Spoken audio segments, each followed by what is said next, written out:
los de la luz del mundo que se cambian el nombre, los dirigentes, diciendo que como Dios le cambió el nombre a Abraham y que como Dios le cambió el nombre a otros, pero no, Dios habló muchas veces y de muchas maneras en otro tiempo, a otra gente. ¿Quién? A los padres.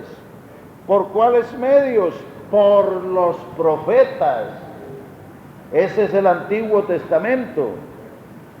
Pero en estos postreros días nos ha hablado por el Hijo. Y este Hijo no es un segundo, es el hacedor, sustentador y poseedor del universo, es el resplandor de su gloria y la imagen misma de su sustancia, y el que además hizo la purificación de nuestros pecados. Los profetas apenas señalaron el pecado, este hizo la purgación, pagó la culpa de nuestros pecados y se sentó a la diestra de la majestad en las alturas. Los profetas están muertos esperando la resurrección. Entonces hay una enorme diferencia entre lo uno y lo otro. O sea que los que se apelan a esas cosas están muy atrasados de noticias. Están muy desubicados en el tiempo.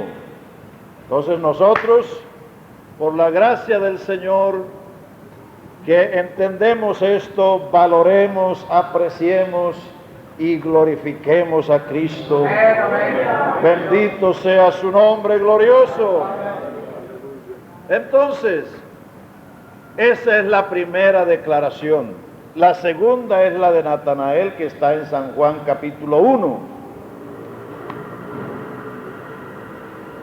Felipe encontró a Natanael y le dijo: hemos hallado al Mesías, aquel de quien escribió Moisés, a Jesús de Nazaret. Y Natanael dijo: ¿y de Nazaret puede haber algo bueno? Vea qué actitud la de este hombre. Y no era un hombre malo, porque Jesús dijo: este es un verdadero israelita en el cual no hay engaño. Sino que su actitud era porque de Nazaret no salían los profetas. Nazaret de los gentiles. Galilea estaba poblada de gentiles. Y, es decir, Galilea pertenecía al reino del norte, que fueron los que siguieron a Jeroboam y hicieron los ídolos y fueron infieles. Y en cambio de Judea es el reino del sur que permaneció y que guardó su identidad y que siempre lucharon por tener el templo y su culto. Entonces, para un israelita decirle que un profeta provenía de Nazaret o de Galilea de los gentiles, eso era más bien como insultante. Sí. Entonces dice él: de Nazaret puede haber algo bueno. Pero Felipe le dice: ven para que veas. Y cuando éste camina hacia Jesús, Jesús dice: he aquí un israelita en el cual no hay engaño. Y él dice: ¿de dónde me conoces? Le dice: antes que Felipe te llamara, te vi cuando estabas debajo de la higuera. Entonces Natanael cambió su lenguaje totalmente, porque uno habla de lo que entiende. Entonces Natanael dijo: Rabí, tú eres el Hijo de Dios, tú eres el Rey de Israel. Ahora, ¿quién es el Rey de Israel? Jehová de los ejércitos. Aleluya. Entonces, ¿cómo lo supo Natanael? Porque él se vio delante del Omnisciente, uno que conocía su pasado, uno que lo había visto antes de que lo llamaran. Esas son revelaciones. Y Jesús le dio más. Le dijo: porque te dije, te vi, crees, cosas mayores que estas verás. porque Jesús no solo es el Hijo de Dios y no solo es el Rey. Eso es algo de lo que Él es, pero eso no es todo. Cosas mayores verás, porque de ahora en adelante veréis el cielo abierto y los ángeles de Dios que descienden y ascienden sobre el Hijo del Hombre. A su nombre, gloria.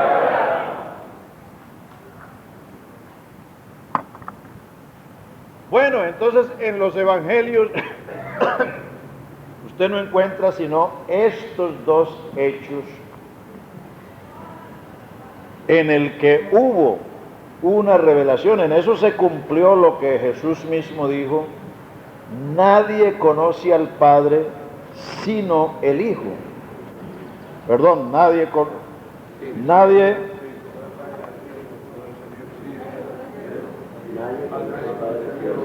No, señor. Nadie conoce al Hijo sino el Padre. Nadie conoce al Hijo sino el Padre. Algunos piensan que eso del Hijo es solamente, por eso han llegado a las comparaciones burdas u ordinarias de decir que el hijo mío no soy yo. Pues claro que sí, claro que eso es cierto. Mi hijo es mi hijo y yo soy su papá. Pero han llegado a esas comparaciones porque les ha parecido que eso del hijo es como en el caso nuestro, pero eso no es así.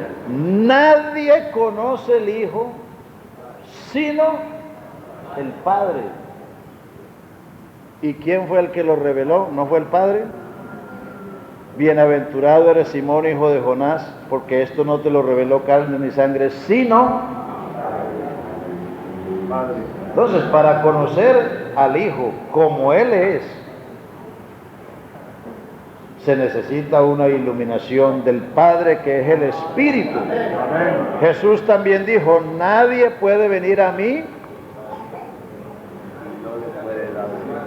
si no le fuere dado del Padre. Mucha gente vino a Él y mucha gente viene a Él, pero lo miran de cualquier manera. Eso lo dijo Jesús cuando Él dijo: yo soy el pan vivo que descendió del cielo. Y le dijeron entonces los judíos: ¿cómo dice este del cielo descendido? ¿No es este el hijo de José y María, cuyo padre y madre nosotros conocemos? Entonces le dijo: no murmuréis entre vosotros, ninguno puede venir a mí si no le es dado del Padre. Si el Espíritu no le prende la lamparita aquí. San Juan 6:44 dice: ninguno puede venir a mí si el Padre que me envió no lo trajera. Exacto. Y yo le resultaré en el día postrero. Entonces, si el Espíritu no le enciende la luz, ven a Cristo de cualquier manera. Pero el Espíritu es el que revela quién es el Hijo. Nadie conoce al Hijo sino el Padre. Estos dos casos que hemos citado, Mateo 16 y Juan 1, son revelaciones del Padre respecto al Hijo. Y ahí en San Juan usted encuentra al Hijo revelando al Padre. Ahí lo encuentra usted. Por eso en San Juan es donde está el lenguaje del Padre y el Hijo. Porque el objeto del Evangelio según San Juan es ese. Dice los últimos dos versículos de Juan 20, dice: muchas cosas hizo Jesús que no están escritas en este libro, pero estas son escritas para que creáis que Jesús es el Cristo, el Hijo de Dios, y para que creyendo tengáis vida en su nombre. Por eso en San Juan es donde está el lenguaje ese: el Padre me envió, yo no vine de mí mismo, el Padre está conmigo, no me ha dejado solo. Porque ese evangelio tiene como objeto revelar esta relación. Y allí es donde usted encuentra en dos partes principales, Juan 8 y Juan 14, donde primero los enemigos preguntaron: ¿dónde está tu papá? ¿Dónde está tu padre? Y en el otro, Felipe dijo, Señor, muéstranos al Padre. En el caso de los primeros se quedaron en las mismas, pero en el caso de los segundos no. Vamos a mirarlo.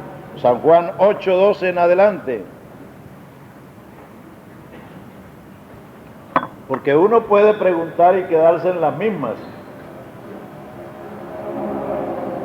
pero puede preguntar y recibir luz.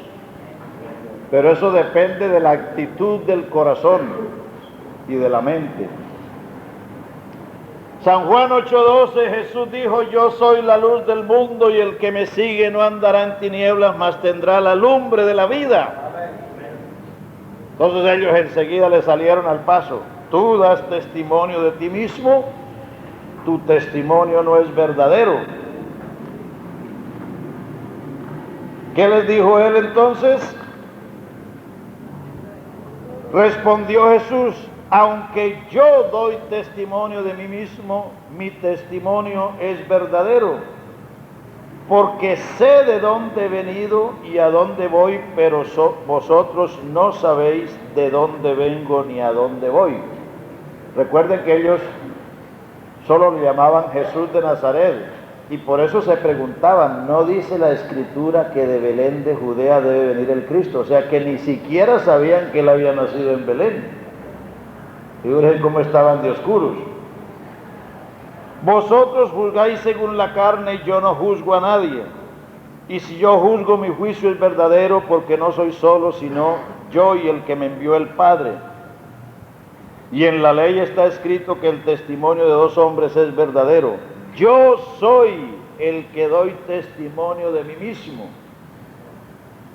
O sea, él está desafiando la cosa. Amén. Y el Padre que me envió da testimonio de mí. Entonces le dijeron, ¿dónde está tu Padre?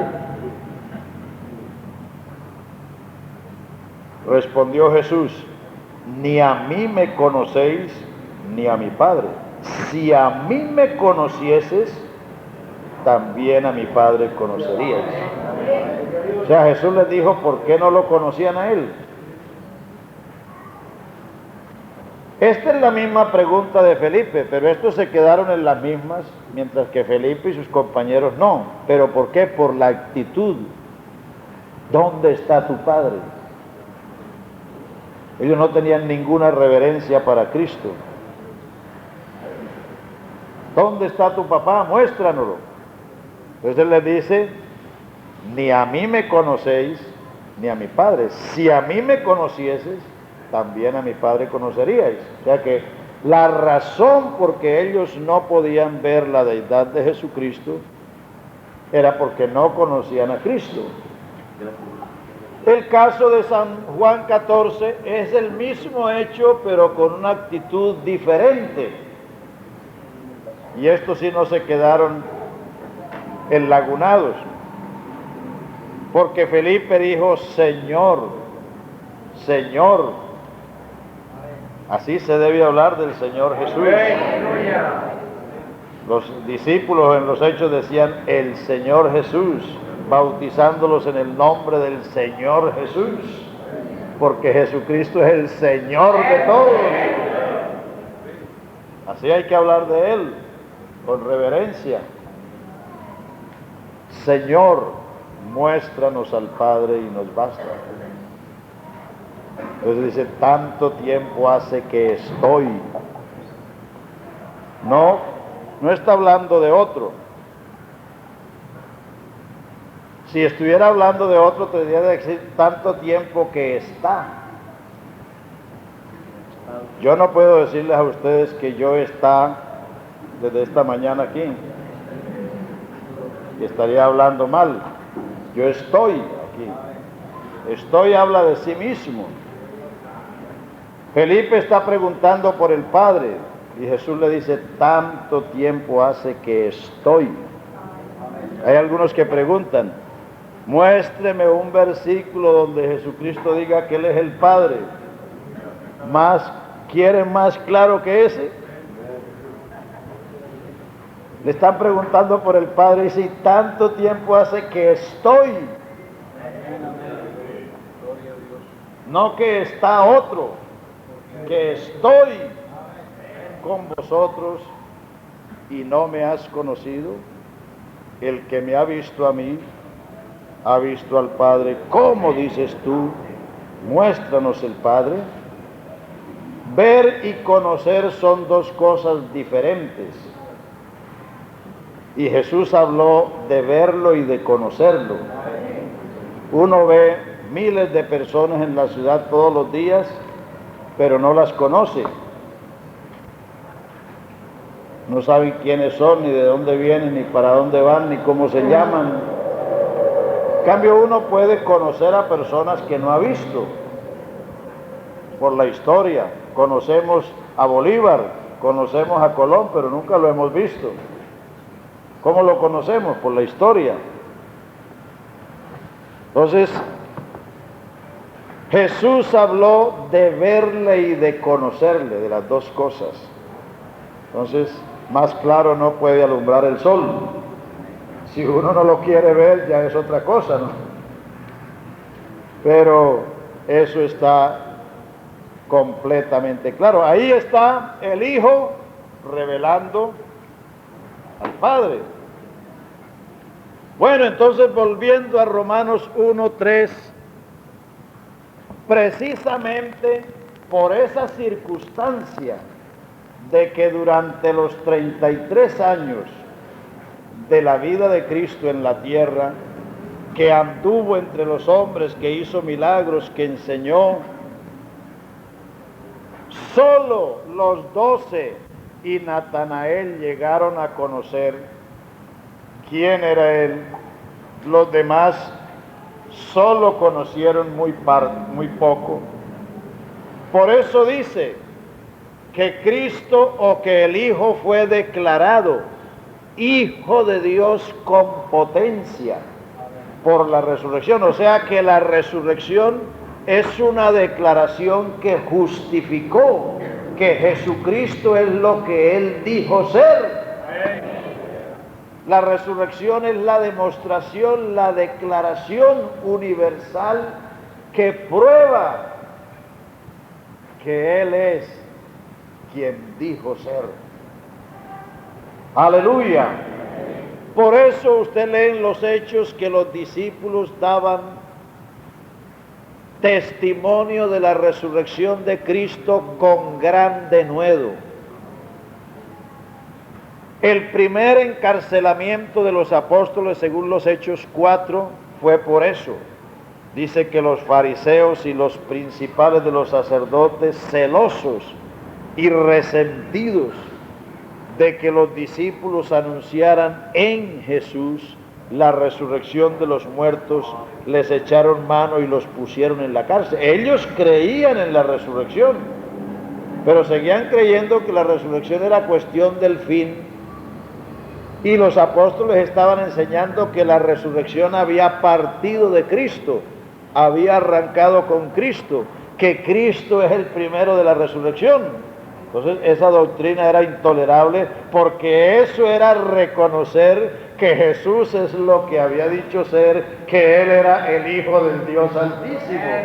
Eso era reconocer lo del Salmo 16, que su santo no vería corrupción ni su alma sería dejada en el sepulcro. Entonces por eso los religiosos, apenas los discípulos comenzaron a predicar la resurrección, los encarcelaron, los intimaron, los azotaron para que no predicaran más en ese nombre esa doctrina de la resurrección.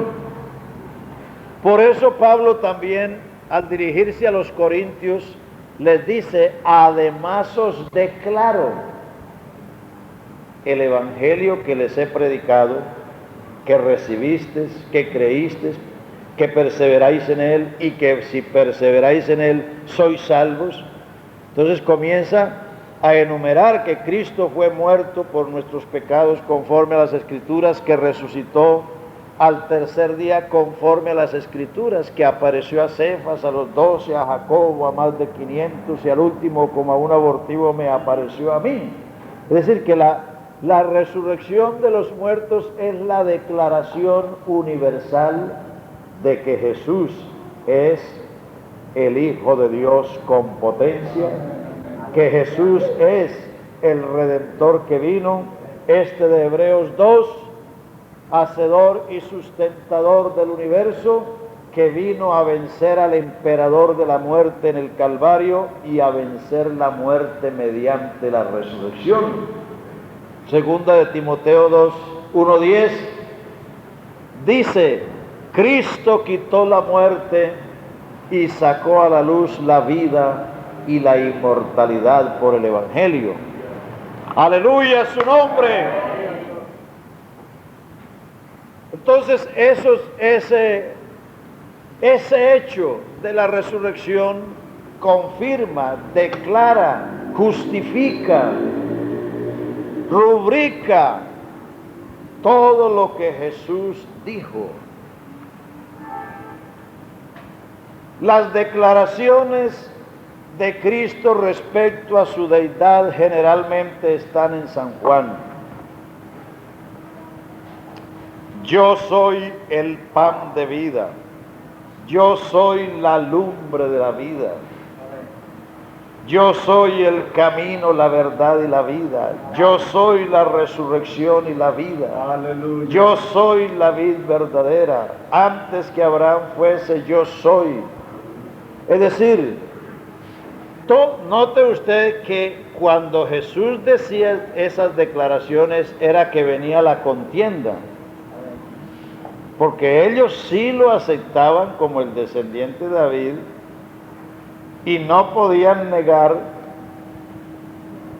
que era profeta por sus hechos, por sus milagros, y es más, se maravillaban de que no hablaba como los escribas, sino con autoridad. ¿Quién es este que los vientos y la mar le obedecen? Bueno, pero cuando él decía esas declaraciones, recuerde que cuando él dijo, yo y el Padre uno somos, ¿qué dice? Volvieron a tomar piedras para echarlo, o sea que ya lo habían hecho, porque el que vuelve a hacer está repitiendo. Volvieron a tomar piedras para echarle, y él le dijo, bueno, ¿y por cuál de las obras que yo he hecho me apedreáis? Y le dijeron, no te apedreamos por las buenas obras, sino por la blasfemia, porque tú, hombre, siendo hombre, te haces Dios. O sea que Jesús, cuando estaba diciendo esas declaraciones, estaba revelando su deidad, y ellos se lo entendían. Ellos se lo entendían de esa manera.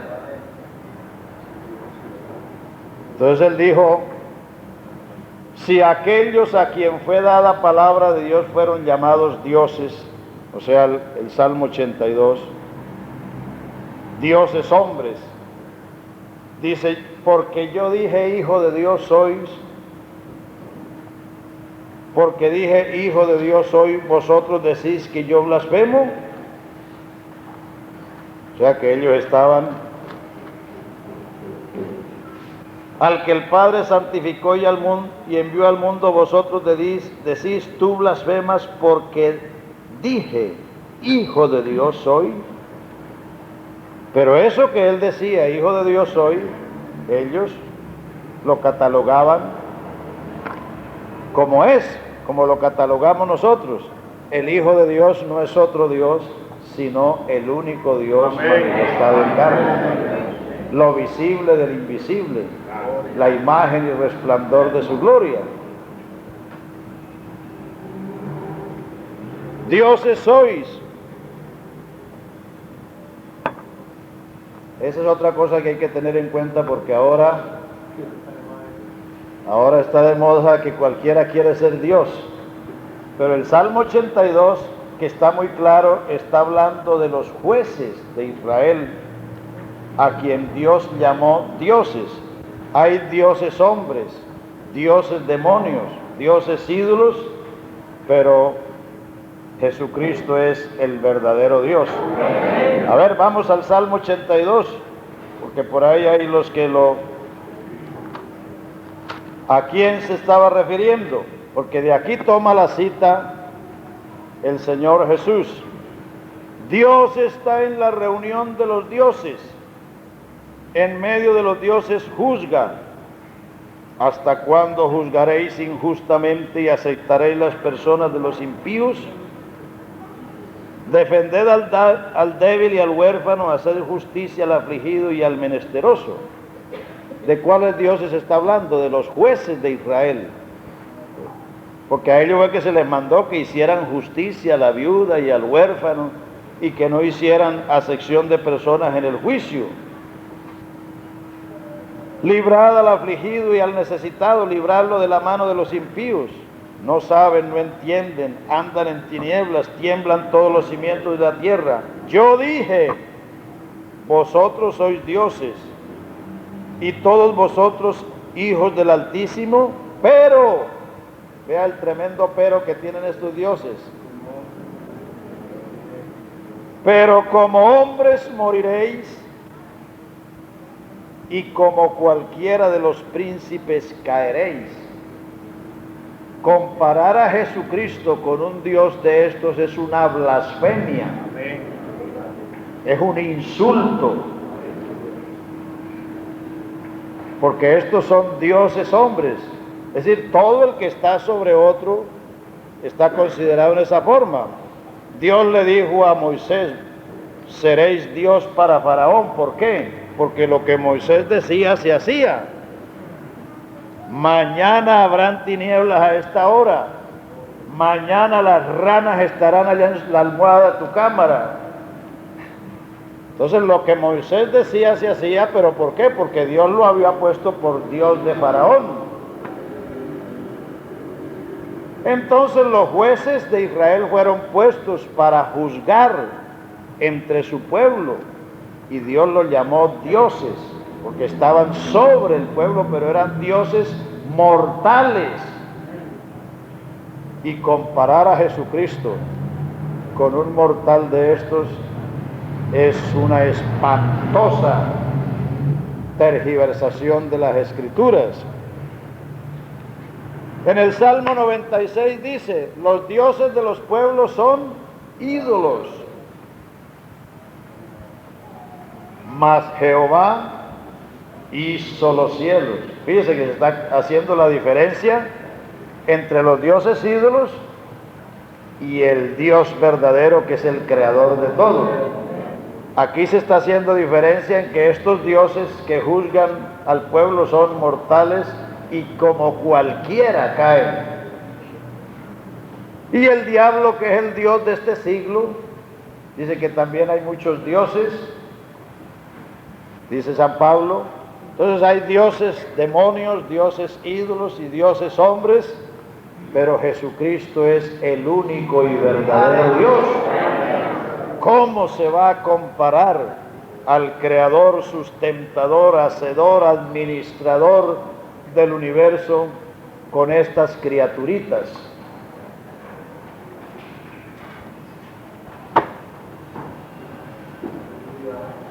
Por eso ve que Cristo le dijo a los fariseos, si la luz que hay en ti son tinieblas, ¿cuántas serán las mismas tinieblas? ¿Sí le coge el sentido a eso? Amén. Si hay algunos que se creen luz y están diciendo esas cosas, Jesús, esos fariseos que se creían, como dicen Romanos, dice, maestro de niños, que tenían en la ley la ciencia de la forma y de la verdad, luz de las tinieblas, pero Jesús le dice, si la luz que hay en vosotros son tinieblas, ¿cuántas serán las mismas tinieblas? Figúrese. Entonces, hermanos, ¿por qué Pablo, al presentar el Evangelio a una iglesia, primero habla del autor? Porque las cosas valen según el que las hace. Sí. Por eso Pablo, antes de desenvolverles el rollo del plan, primero habla de quién es el autor y el actor de este plan y de esta salvación. Cuando uno entiende lo que es Jesucristo, todo lo que venga de Él, todo lo que sea de Él, tiene para uno un interés único, especial.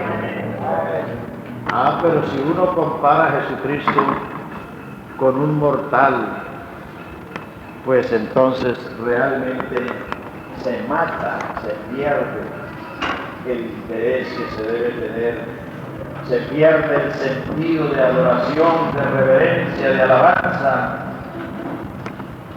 En la medida que nosotros sepamos lo que es Jesucristo, así lo honraremos, así lo adoraremos, así lo reverenciaremos.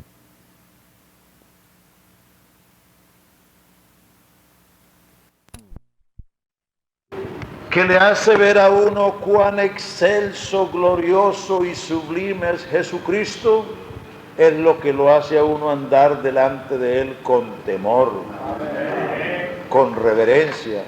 Eso es lo que le hace a uno en el culto adorarle, aclamarle, ensalzarle.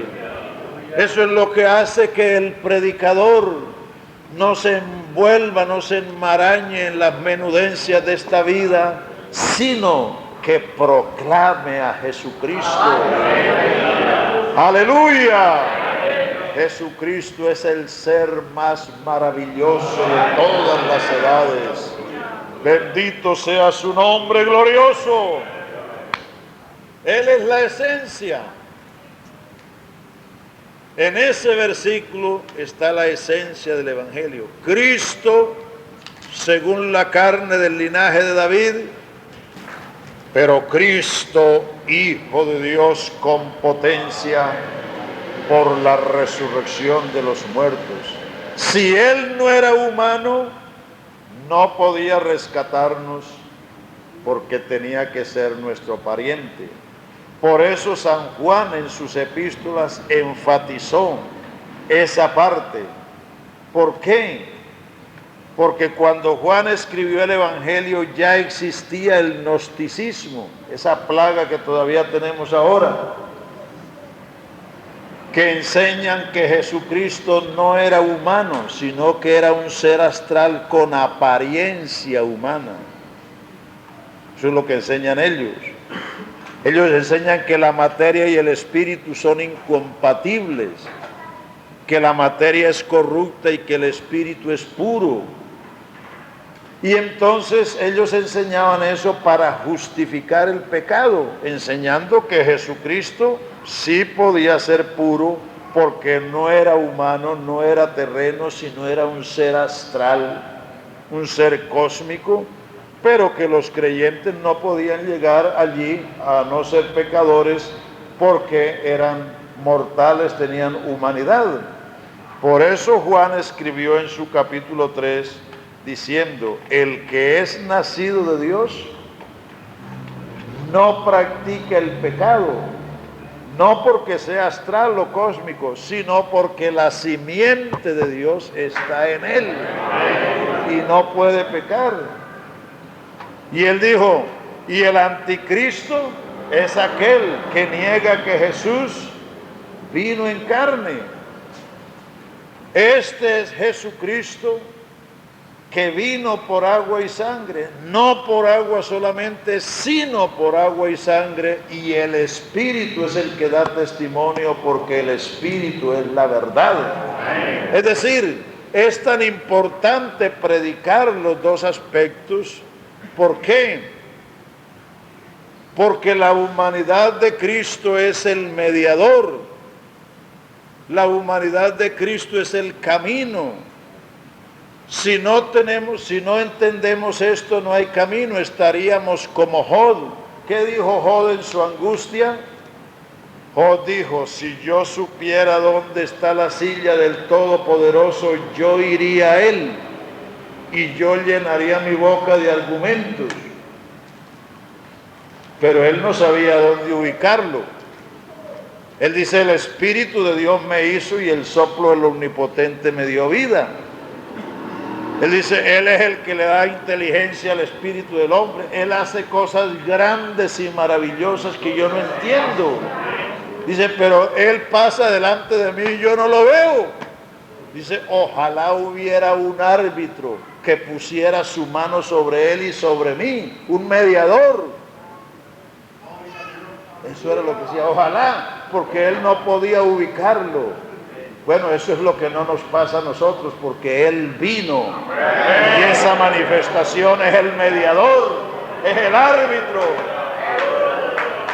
Dios se ubicó para encontrarse con el hombre y para que el hombre lo encuentre.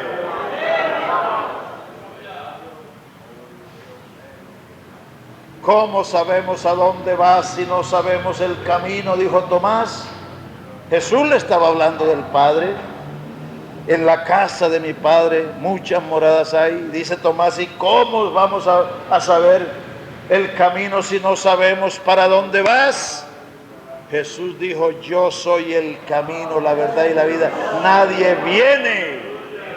Ahí está el mediador, ahí está el árbitro. Ahora no estamos sin árbitro, no estamos como Job, que decía, él pasa delante de mí, yo no lo veo, yo no lo puedo ubicar, yo no sé dónde está la silla, yo no sé dónde encontrarlo, dónde ubicarlo. Dios se ubicó para encontrarse con el hombre y para que el hombre lo encuentre. Nadie viene al Padre sino por mí, pero todo el que viene a Jesucristo encuentra al Padre. Todo el que viene a Jesucristo encuentra al Padre. Entonces, por eso es importante esa parte.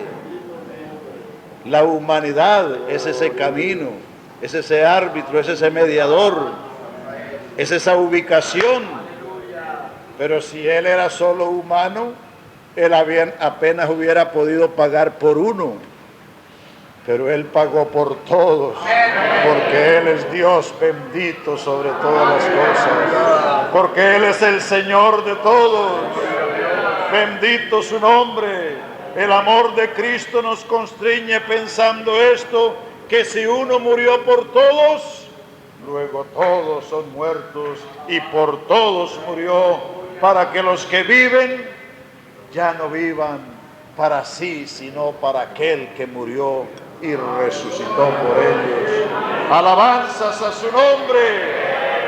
Entonces, hermanos, predicar el Evangelio es predicar a Jesucristo en su deidad y en su humanidad.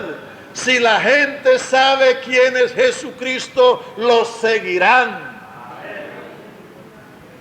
Pues si lo han seguido sin saber quién es Él,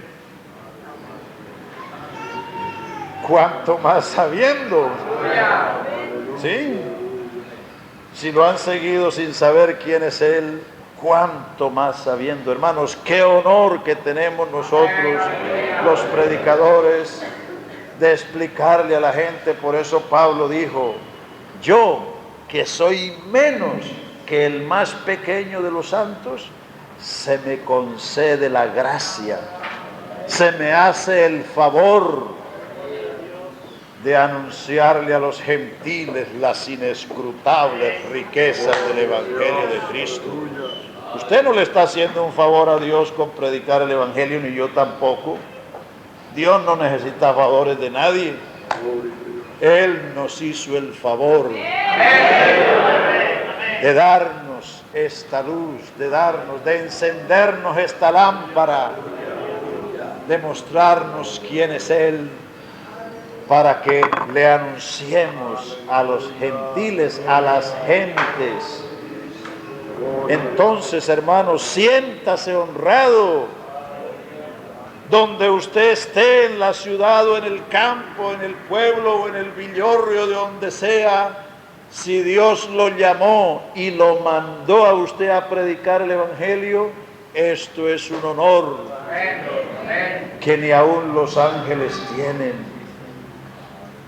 Ni aún los ángeles tienen, de predicar, de explicar quién es Jesucristo, y a usted le ha sido dado ese honor de anunciar las inescrutables riquezas de este Cristo, del Dios bendito de la gloria. Alabado sea su nombre. Y el verso siguiente dice, ¿y por quién? O sea, por Jesucristo recibimos la gracia. La gracia es la que salva. Nadie jamás ha sido salvo de otra manera. Noé halló gracia delante de Dios. El día que Dios iba a destruir a Israel, Dios le dijo a Moisés, por cuanto has hallado gracia en mis ojos, también haré esto que tú has dicho. Nadie, absolutamente nadie se ha salvado ni se salvará por otro medio diferente que por la gracia. La gracia de Dios que trae salvación a todos los hombres se manifestó. Sois salvos por gracia, por medio de la fe. La fe es el medio para recibir la gracia, pero la fe no es la que salva, sino la gracia. Y esto no es de vosotros, pues es don de Dios. ¿Y dónde está esa gracia? Aquel Verbo fue hecho carne y habitó entre nosotros y vimos su gloria, gloria como del unigénito del Padre, lleno de gracia y de verdad, y de su plenitud, de su abundancia, de su llenura, de su riqueza, tomamos todos gracia sobre gracia. La ley por Moisés fue dada, mas la gracia y la verdad vinieron por... Pero fíjese que antes del escritor decir eso, ¿por dónde vino la gracia? Y que fue posterior a la ley.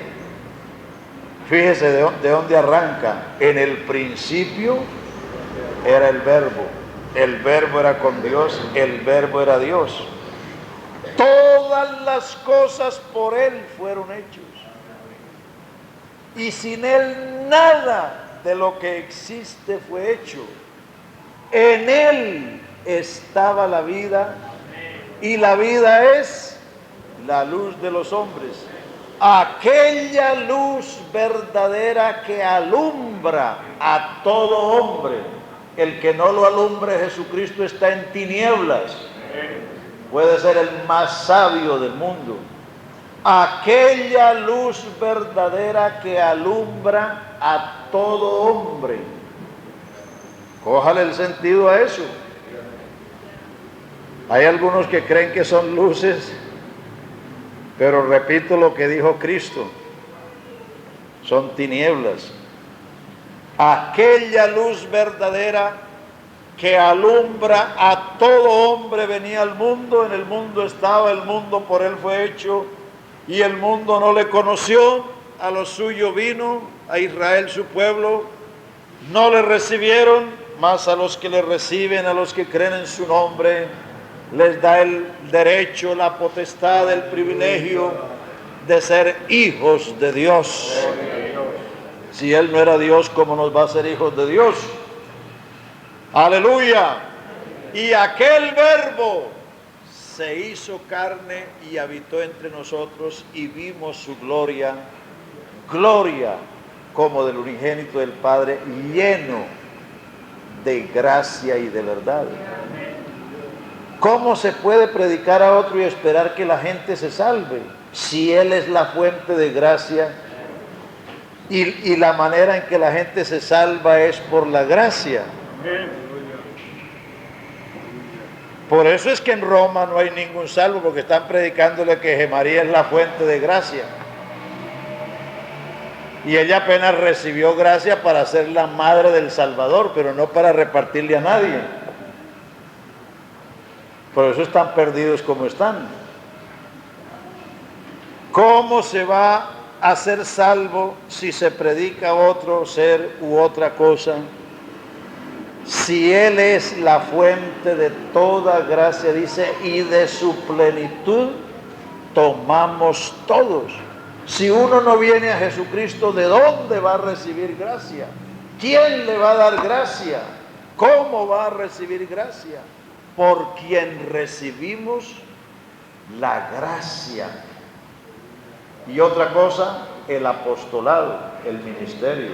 El mismo que da la gracia para salvar es el mismo que da el apostolado para la obediencia a la fe en todas las naciones por amor de su nombre. Para uno esperar que le crean y que obedezcan el evangelio que uno predica, uno tiene que tener claro eso, que uno predica porque Él nos dio no solo la gracia que nos salvó, sino el apostolado, o sea, el ministerio de la predicación para la obediencia a todas las naciones o en todas las naciones por amor de su nombre.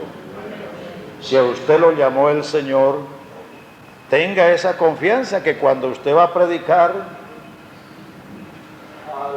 predicar el evangelio, y el que le dio a usted ese don, se lo dio para que las gentes obedezcan a la fe, obedezcan al evangelio. Eso no está en las cuestiones humanas, sino está en el llamamiento divino y en la dotación, en la provisión que Él nos ha dado. Aleluya. Bendito sea su nombre.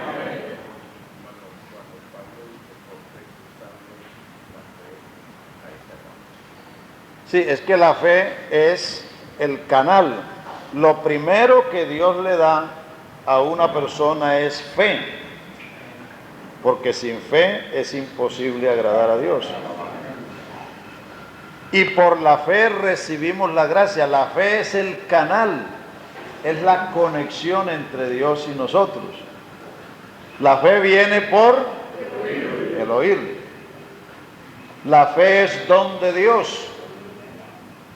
Entonces, el evangelio, cuando se predica, lo primero que hace es producir fe en Cristo. Si se predica a Cristo, desde luego. Los católicos por eso creen que la iglesia los va a salvar y piden que la iglesia les rece porque ellos predican la iglesia. Y por eso la gente cree que estando allí se salvan. Por eso nosotros no nos predicamos a nosotros mismos, sino a Jesucristo, y no de cualquier manera, sino como Señor, y nosotros vuestros siervos por amor de Jesús. Fíjese usted que los políticos, por más caídos que estén, cuando llegan el tiempo de las elecciones o preelectoral, salen a hacer su campaña y siempre encuentran sus bobos que les crean. Sí, porque el verbo, es que la palabra tiene una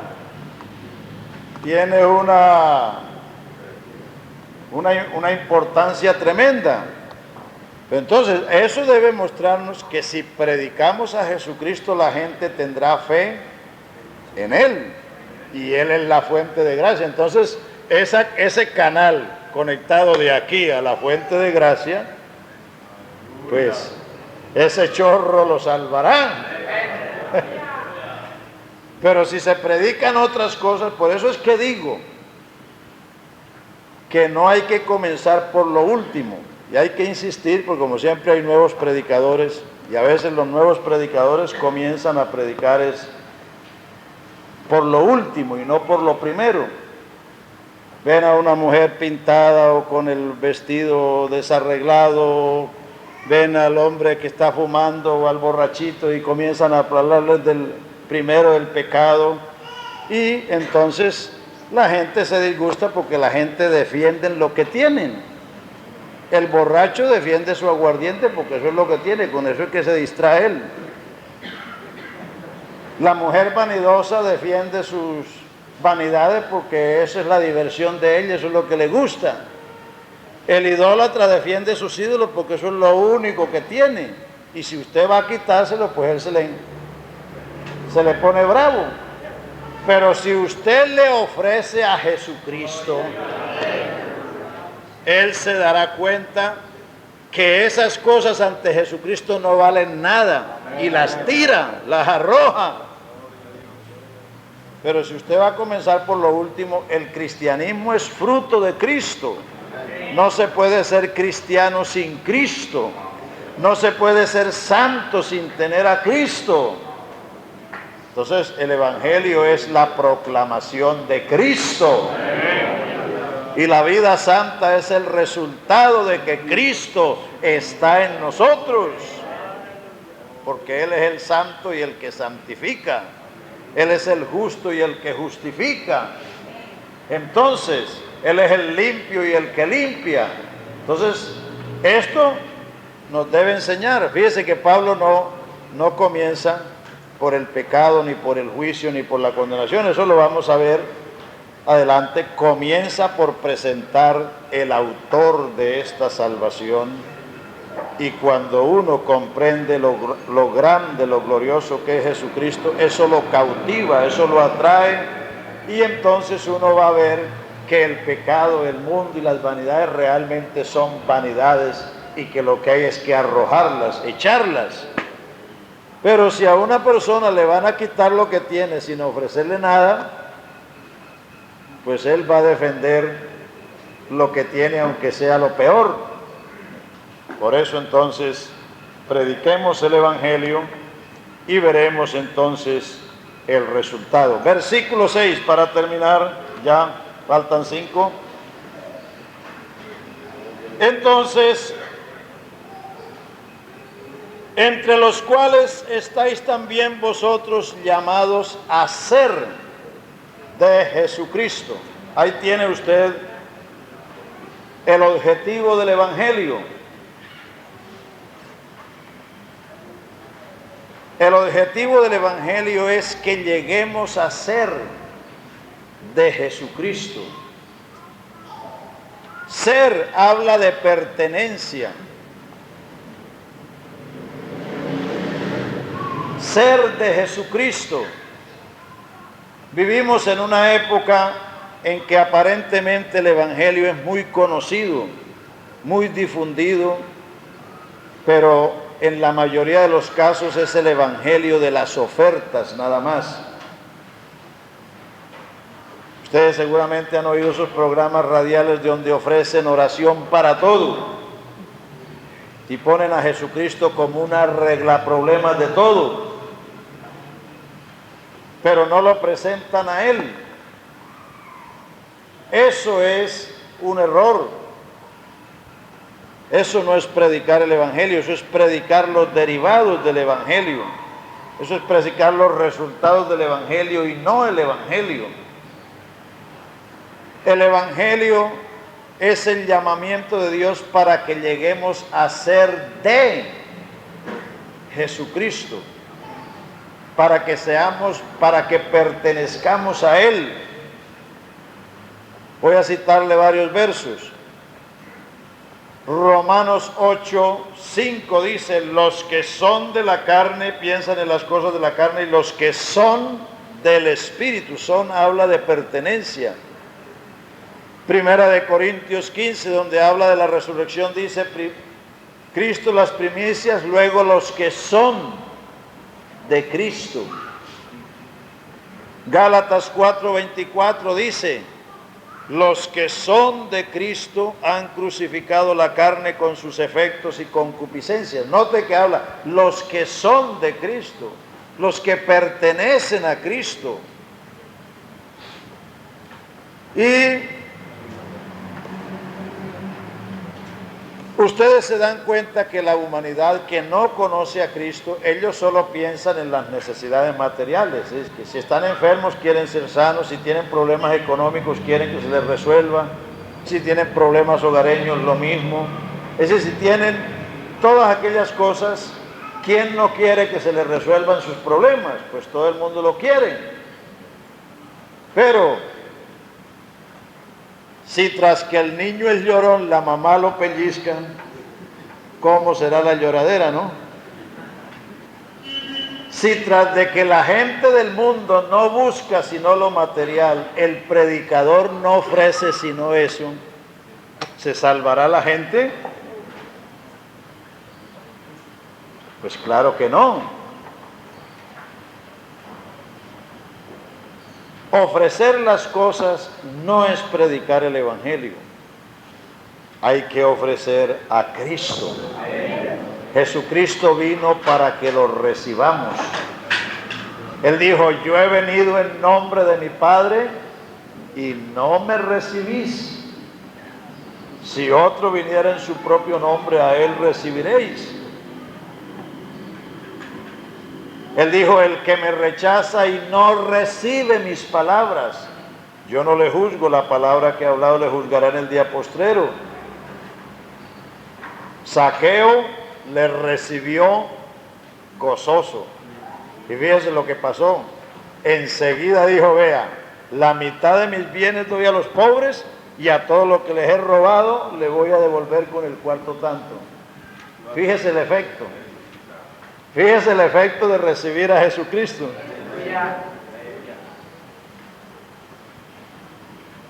Enseguida se produjo un efecto. A todos los que le reciben, Dios les potestad de ser hechos hijos de Dios. Así que los que recibieron la palabra fueron bautizados y se añadieron a ellos y perseveraban en la doctrina, en la comunión unos con otros, en el partimiento del pan y en las oraciones. No había que estarlos empujando, ni creándoles un ambiente social, ni buscándoles todas esas muletas que se buscan hoy en día. No, porque el que recibe a Jesucristo ha recibido lo más grande que hay. Y el que recibe a Jesucristo tendrá todo. Tendrá salud, tendrá bendición en la casa, se le arreglarán los problemas, pero hay que ofrecerlo a Él, hermano. Él vino para que lo recibamos y no debemos predicar menos que eso. No debemos ser imitadores de los que están predicando una décima del Evangelio o un cuarto del Evangelio. No, el Evangelio es Jesucristo mismo. Un mensaje es el Evangelio. Un mensaje es el Evangelio según la sustancia que tenga de Cristo, según lo que diga de Cristo. No se dejen llevar de esos que citan un versículo de la Biblia y construyen un monumento salpicado y adornado con ciencia y con tecnología y con, bueno, tantas cosas. Leen un versículo y construyen un monumento y está lleno de palabras y de ejemplos y de cosas, pero de Cristo, pobre. Cristo es el que salva. Cristo es el que trae la gente. Cristo es el que cautiva. Cristo es el ser más maravilloso. Bendito sea su nombre. Entonces, el Evangelio es para que lleguemos a ser de Jesucristo. Yo soy de Marlene porque un día me entregué a ella. Y ella es mía porque un día ella se entregó a mí. Por eso es que uno dice mi mujer y ella dice mi marido. No es eso lo que pasa en el altar. Recibe usted a esta mujer para vivir con ella, para compenetrarse. Es decir, uno se vuelve casi hasta parecido.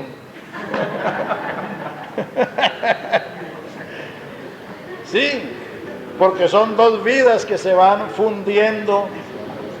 Bueno, para eso es que nos llamó, para que seamos de Él, para que seamos partícipes de todo lo que es de Él. Entonces estará pobre una persona, estará aburrido, estará desalentado, estará, es decir, vencido en el camino de la vida, teniendo uno como Señor a Cristo, con esa inmensidad de gracia y de riqueza y de poder y de salvación y de bendición, todo eso que Él tiene. No, por eso al cristiano no le cabe la palabra pobre. Pobrecito el diablo, pero un cristiano que va a ser pobre, no. Un cristiano, si es de Cristo, debe sentirse realmente honrado y debe glorificar a Dios. ¡Aleluya! ¡Aleluya! Si somos de Cristo, tendremos todo. Así como una mujer se hace partícipe de todo lo que el hombre es cuando se casa, así al recibir a Cristo, Él nos ha hecho partícipes. Claro, hay algunos nombres que le niegan a la mujer, ella tiene derecho, pero le niegan, ¿no? Sí, porque si es posible no le quieren dar la plata y dicen, no, yo soy el que trabajo, y no la hacen partícipe de todo lo que el hombre es, porque son egoístas, pero Jesucristo no es así. El mismo que es Señor de todos es rico para con todos los que le invocan. Él es amplio, generoso, Él no nos niega, Él nos ha hecho partícipe de todo. Si Dios no escatimó a su Hijo, ¿cómo no nos dará con Él todas las cosas? Todo. Entonces, contentos, caminemos con Él. Vamos a darle gracias, hermanos, antes de ir a almorzar. Aleluya al Señor Jesús, te damos gracias y bendecimos tu nombre. Excelso y maravilloso Salvador eterno.